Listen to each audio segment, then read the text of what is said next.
Hey guys, it's Hira here, and it's the end of a long day. I've done, I don't know how many mock interviews, and even I am tired of it at this point. Usually it's my favorite topic.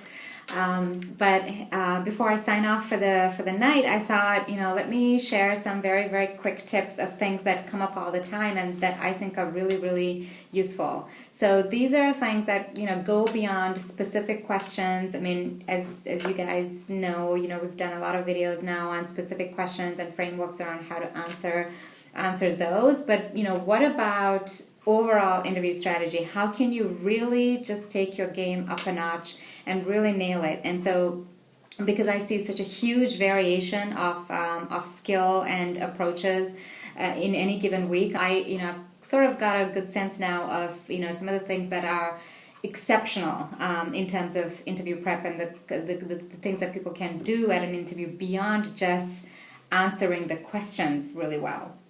So let me highlight three things.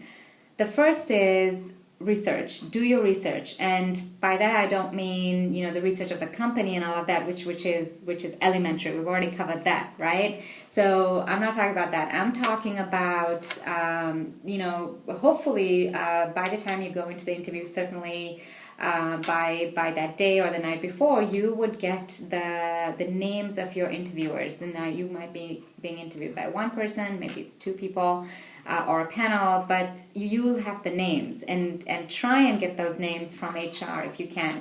And then I would say, cyber stalk the hell out of knowing everything you possibly can about your interviewers, what they did before, where they've worked before, the types of experiences they've had, where they went to school, any associations that they may be part of, how many years of experience overall do they have, what's their career trajectory been like. All of this is material for you to connect to them with, right? So they're all points of conversation, places where you can engage with them and you can build rapport and just have a really nice interaction going. So, and there's going to be plenty of opportunities, whether it's when they're walking you from the elevator to your interview, or after your interview when they're accompanying you out of the room, or it could be very much during the interview.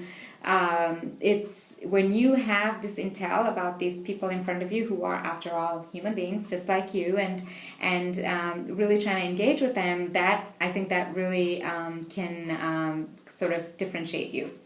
That's the first thing. The second thing is the engagement, right? Looking at the interview as a place to really engage in a peer-to-peer conversation. So I know this is not how people typically feel about their interviews. They don't really experience it as a peer-to-peer thing. It's far more likely that you feel like, well, here they are, and here's little you, and you're desperately trying to answer these questions that they're throwing at you, and feeling like, okay, this game is totally stacked in favor of the guys on the other side. And the truth is, sure, that there's a little bit of that, but there's a lot less of it than you think. Okay, there is a lot more equality in this process than is immediately obvious, because you are bringing something valuable to the table. That's why you're there. That's why they called you for the interview.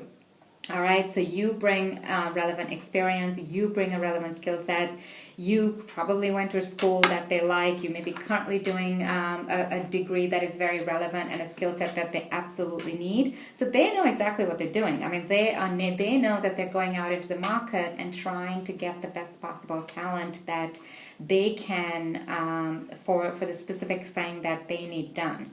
So they are, I guess the point of all of this is to say they're really trying to engage with you, so try and engage with them as someone who is bringing some expertise to the table, someone who knows what they're talking about, has some experience, and you can do this even if the situation is such that they're very senior to you. It doesn't matter. I mean, the point is they are still interested to meet you and speak to you and talk to you and find out from you what you think you can do for them. So try and go into it with that in mind. And there are very subtle ways of establishing yourself that way. Try and ask them questions. Try and engage with them on their business model, on the particular issues that the industry is facing right now, maybe issues that they are facing versus their competitor. There are a lot of places in which throughout your interview you can make it a give and take, and ask them questions as well as obviously asking questions at the end, which is the typical place to ask them.